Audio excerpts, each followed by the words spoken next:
Бозова Сайкал Юсайты мыктазыктануу долбоорунун Баткен обласу боюнча координатору. 1 августтан 7 августка чейин бүткүл дүйнөлүк эне сүтү менен эмизүүнү колдоо жана кубаттоо жумалыгы өтүп жатат. Мына ошол иштин алкагында Майдан айыл өкмөтүндө атайын энелер үчүн бөлмө ачылып жатат. Бул 2022 жылдын эне сүтүн колдоо жана кубаттоо жумалыгынын эң башкы максаты бул элибизге маалымат берүү. Эне сүтүнүн бала үчүн, эне үчүн, үй бүлө үчүн канчалык мааниси бардыгын, артыкчылыгы бардыгын, курамында кандай баланын өнүп өсүүсүнө, акыл эсинин калыптануусуна керектүү боло турган заттар бар экендигин жана ошондой эле жасалма сүттөрдүн зыяндуулугун жана ошондой эле баланы кайсы учурда эмизиш керек, туура эмизүү деген эмне, баланын тойгонун кандай билсе болот, баланы эмне себептен 6 айга чейин жалаң гана эне сүтү менен багабыз жана ошондой эле 2 жашка чейин 6 айдан кийин кошумча тамак берүү менен эне сүтүн эмизүүнү колдойбуз. Мына ошол жөнүндө элибизге маалымат беришибиз керек. Мен Алкасымова Айпери, мыкты азык долбооруна келдим Каракыштак айылынан. Бүгүн окуйбуз, көрөбүз, үйрөнөбүз. Биринчи жолу келип окушум. Бүгүн окусак көрөбүз, мыкты азык дейт. Тамактануу жөнүндө болот деп кызыгып окууга келдик. Ушундай иштер тынбай окуулар жүрүп турса, жаш ата-энелерге, жаңы үй бүлөлөргө, жаңы туулган бөбөктөргө жакшы окуу болот деп ойлойм. Балдар, кичине балдарга витаминдерди берүүнүн жолдорун үйрөтөт экен. Саламатсыздарбы бүгүнкү семинардын катышуучулары? Биз мына 1 жылдан бери мыкты азыктандыруу Исайт долбооруда иштеп келе жатабыз. Биз балдарды кандай энелердин боюна бала бүткөндөн баштап төрөлгөнгө чейин ата-энелер менен жолугуп, төрөлгөндөн кийин дагы балдарга кандай азыктар берилет, ошону ар дайым биз энелер менен бөлүп келе жатабыз. Мына биз Турсунай бизге барып сабак берип, биз энелерге сабак берип, ушундай жакшы иштерди аткарып жатабыз. Биздин Каражагаш айыл өкмөтүгө дагы рахмат айтып кетебиз. Ушу эне менен баланы кандай болуш үчүн ушулар бир комната бөлүп берип жатканы үчүн ушуга биз ыраазычылык билдиребиз. Болду.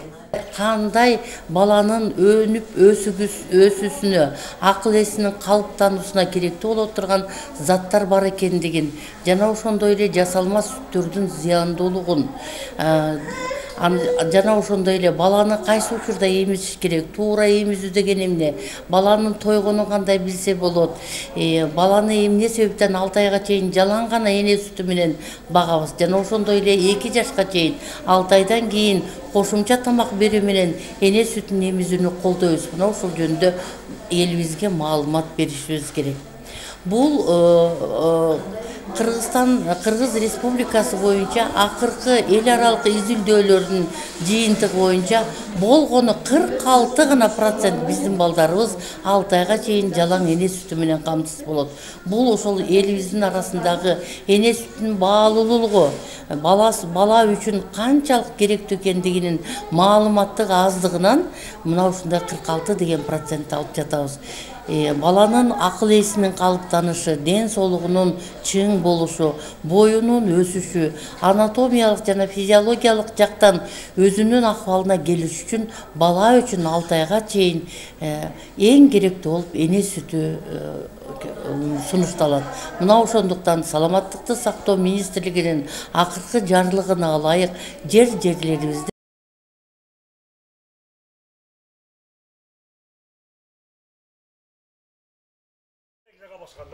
базасында ачылган эне жана баланын бөлмөсүнүн салтанаттуу ачылуу маселесине кош келиңиздер. Бүгүнкү сиздер менен жолугуубуздун себебин дагы сиздерге айтып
сіздерді жақсы мағынада, жақсы іс-шарада көргеніміз өте қуаныштымын.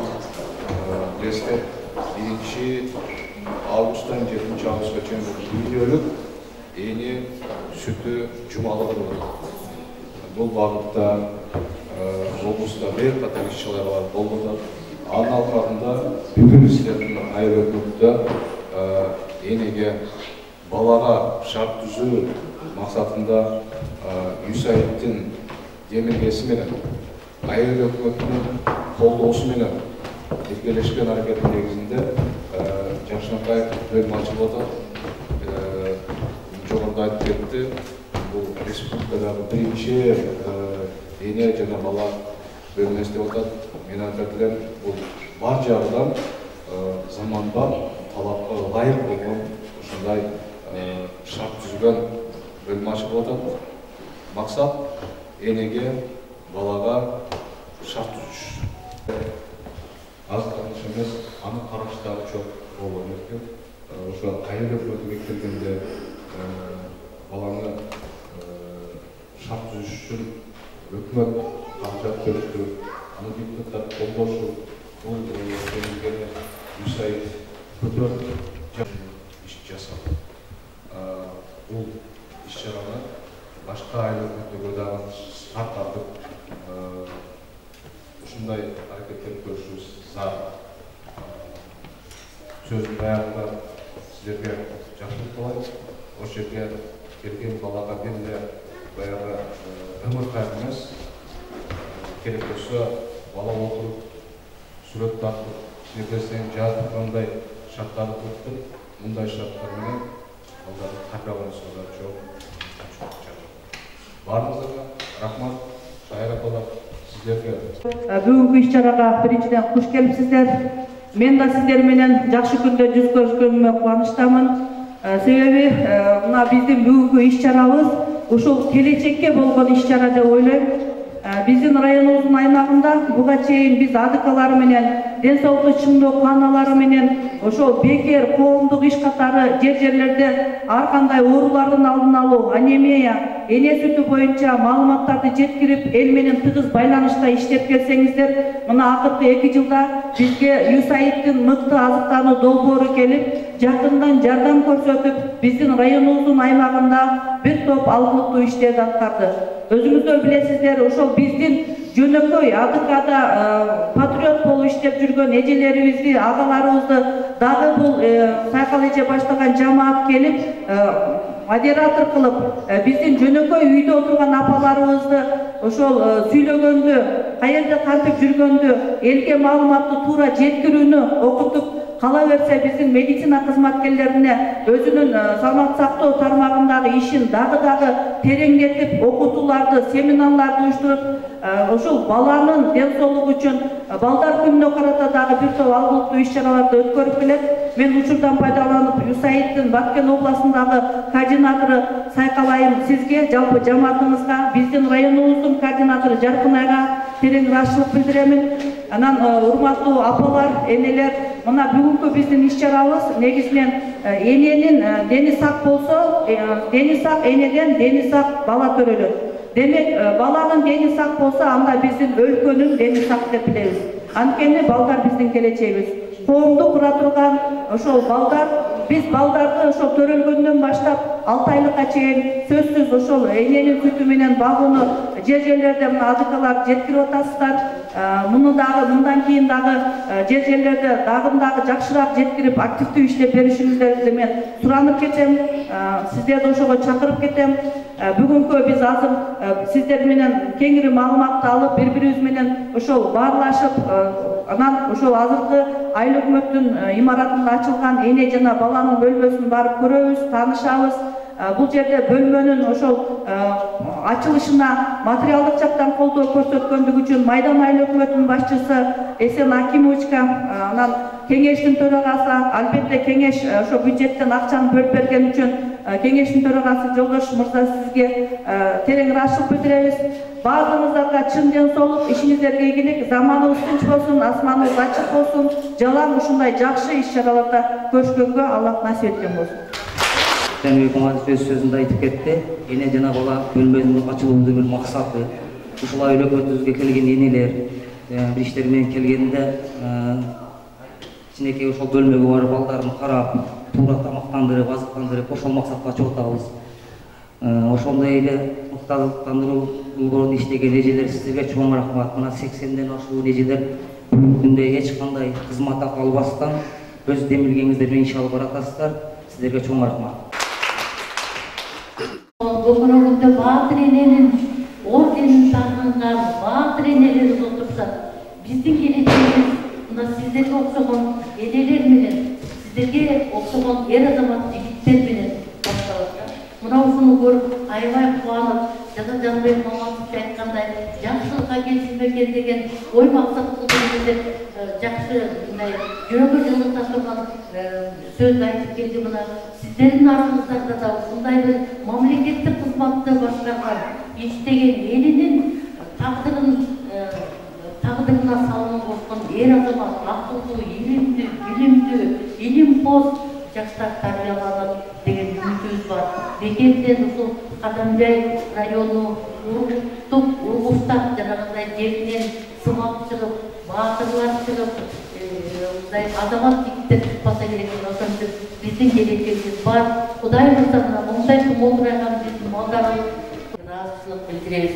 Бул сиздердин келечекте майдан аймагынан өсүп чыга турган балдарыбыздын эне сүтүнө толук кандуу эмизилип, энелерибиз ушул айыл өкмөткө кандайдыр бир себептер менен келген учурда толугу менен шарт түзүлүп, бир эле шарт түзүлбөсүн ошол гигиеналык жактан дагы ошол шарт түзүп бергениңиздерге терең ыраазычылык айтабыз. Мына ушул мааракени ачыш үчүн ошол Кыргыз Республикасынын президентинин ыйгарым укуктуу өкүлчүлүгүнүн орун басары Жаныбек Маматов келип отурат. Ушул райондун ден соолугу ушунчалык мааниси бардыгына ушундай жогорку деңгээлде маани берип райондук жетекчилер келип отурат. Мына сиздердей эр азамат жигиттер энелерге, балдарга колун суруп, мына бүгүн кичинекей комнатанын ачылышы бул чоң келечектин ачылышына Мажардыкова бар Майдан аймагында эркин салмактыгын жакшыртууга кошкон салымы үчүн Майдан районунун грамотасы менен сыйланат.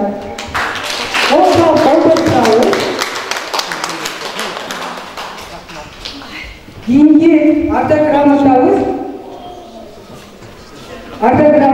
бул көчкөн эле бүгүн айла мезекени чакырабыз. Көчкөн эле бүгүн айла мезеке бул ошол Майдан районунун 80 ынтыярчысын иштеген эң жакшы активисттер. Кийинки ардаграмотабыз Өрүшбаева Сабия экен. Сабия экен дагы ушул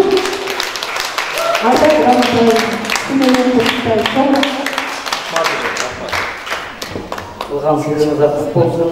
Ар дайым ушинтип элге кызмат кылып жүрө бериңиздер, өмүрүңүздөр узун болсун. Ушул эле иш-чараларыбызда туура көрөсүздөр. Биздин ушул балдарды колдоо, балдарды, жаштарды колдоо максатында бардыгыңыздарга белгилүү кече июль айларында Бишкек шаарында Азия чемпионаты болуп өттү. Ошондо биздин Майдан айлы жигитибиз барып катышып, эң жакшы оюн көрсөтүп наам алып келди. Ошого Жаныбек Маматов сиз ушул кишини грамоталарга тапшырып коюңуз.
ошол бир ата энелик өзгөчө мээрим менен балага ушундай жакшы ден соолугун дагы акыл эсин дагы турмушка болгон үмүтүн дагы кесип тандоосун дагы туура тандашканда ошондуктан ошол жигитке окшогон азамат жигиттерибиз спорт жагында болсо дагы барып өзүнүн ким экенин көрсөтүп келген жигиттер экен. Кагылайын балам, жаманды көздөн сактасын, жаманды сөздөн сактасын. Келечек сиздики, бийиктик сиздики. Бул бийиктик сизге акыркы бийиктик болгон мындан кийинки да бийиктиктерге биз элибиз менен кол жаап сиздин бийиктиктериңиздерге жеткениңиздерге кубанып, сүйүнүп, бийликке сүйүүчүлөр мына майдандан чыккан баатырдыр. Мына көзөмөл кылып туралы бар болуңуз, аман болуңуз.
Gelin bala gel oy. Gördün koysun.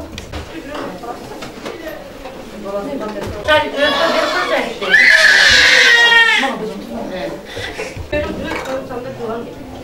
Suga çayın bargını. Suga Orozdukan, memlerin almıştırıp Egoşkaları, jaza turgan жерlerге Жума болмушу. Demirli götürmemizi gösteriyor. Onda bir ötüyor. Boy gördük. Evimizi koyalım. Netice oldu.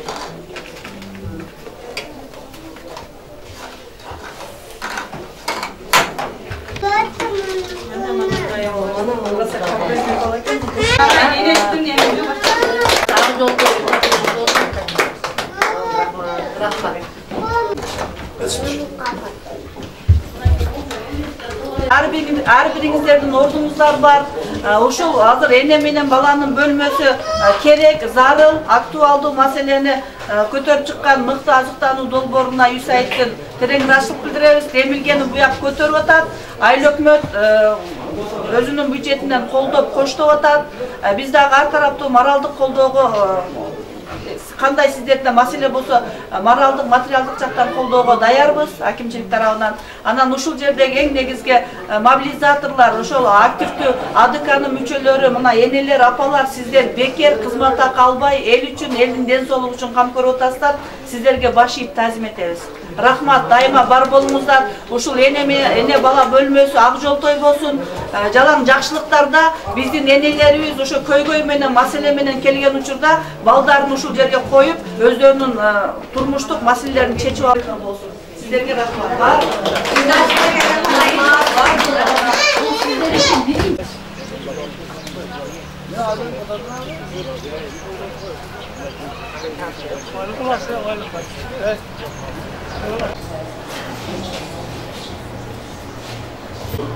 Burada görüp жатырдык, аэропорттарда, башка жактарда ошол комната материал берип комната дегенде Замбия, Малайзияда ушундай инициатива көтөрүп туруп, айрыкчылыгыбызда эл кыркыга келет. Ушундай шарт түзүп берелик деп биргеликте ошол боюнча биз даярдап комнатаны ошо келген жашыпчысы. Бул келген кезде ыңгайлуу шарт. Биразды балачтан ошо лидер барыбыз постоянно жардам бермейбиз.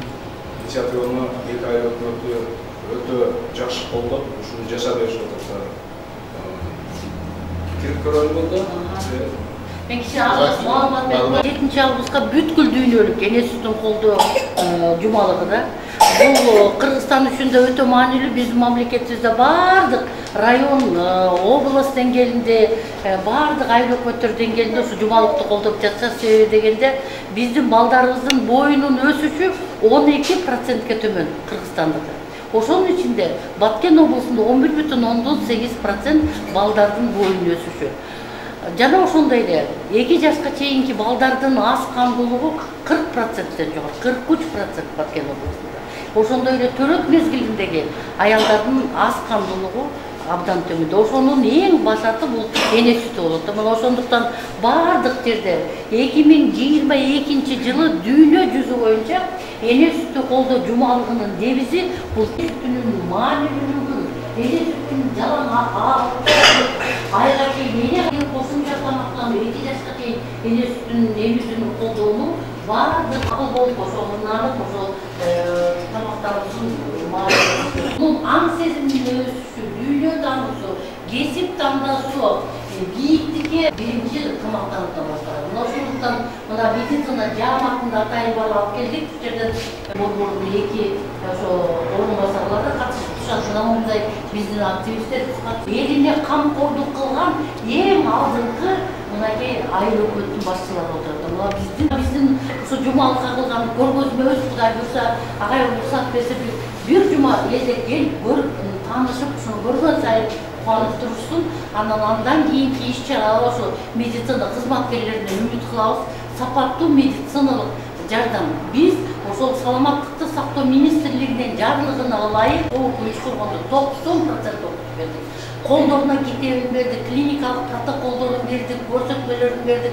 Айылып ар бир медицина кызматкерине барып, мына бул буйрук боюнча функционалдык милдетин ошону аткарышың керек. Ошол аткарууну ичинде ошол балдардын канча баласы 6 айга чейин жалаң эне сүтү менен эмизет, канча баласы 6 айдан кийин кошумча тамак берилет, канча баланын боюнун өсүшү төмөн, салмагы төмөн, мына ошол жөнүндө сапаттуу көзөмөл кылат деп мына сизге рапорт берип атам. Жана 1 айлык жана аз кандуулуктун алдын алабыз деген 1 айлык акциябыздын арасында дагы мынакей Бишкектен кафедра башчысын кандидат медицинских наук Венера Кочонунан алып келип клиникалык жетекчилерине дагы кайрадан кезиктирип, кайрадан суроо жоопторун жасап берип.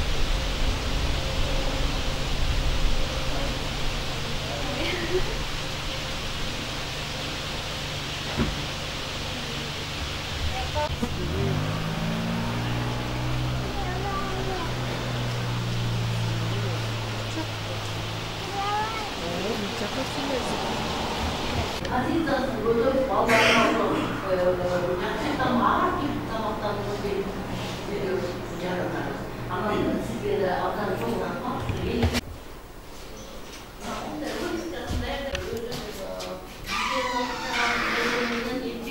Справкасы бүткөнчө жана кагаздар бүткөнчө карап турушат да. Бул жерде толугу менен өзгөчө болуп турат. Өзгөчө болуп туруш стенттер. Балага чейин Enesi kişinin esas alıp yatta balasını alıp milyonkasını taşında kılıp yazıyorum. Oturup emizedeki cihaz aldığı балдар менен келсе бул жерде балдары карады, энеп, маалымат алып кетет да, ошол. Мына ошо кыска мөөнөттүн ичинде момундай жакшынакай ремонт кылышып, момундай алдына келип баласына суу берет десе, таза суусуна чейин бардыгы менен камсыздашты да. Биринчи жардам керек боло турган болсо, ошол айыл өкмөткө келген любой жаран биринчи жардамын, медициналык жардамын болот. Антисептик азыркы учурда жанагы ошондо очередте салгын неме жакып турбастан энелер балдар менен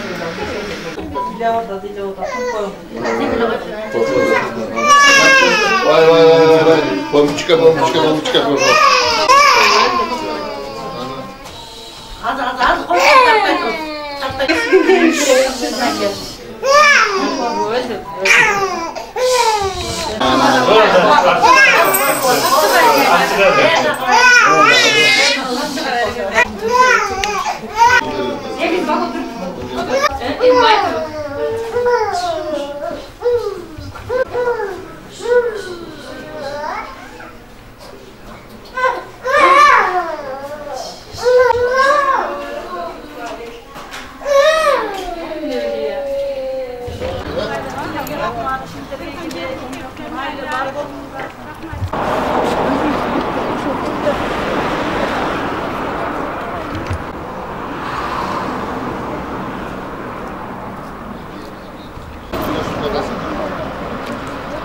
Başka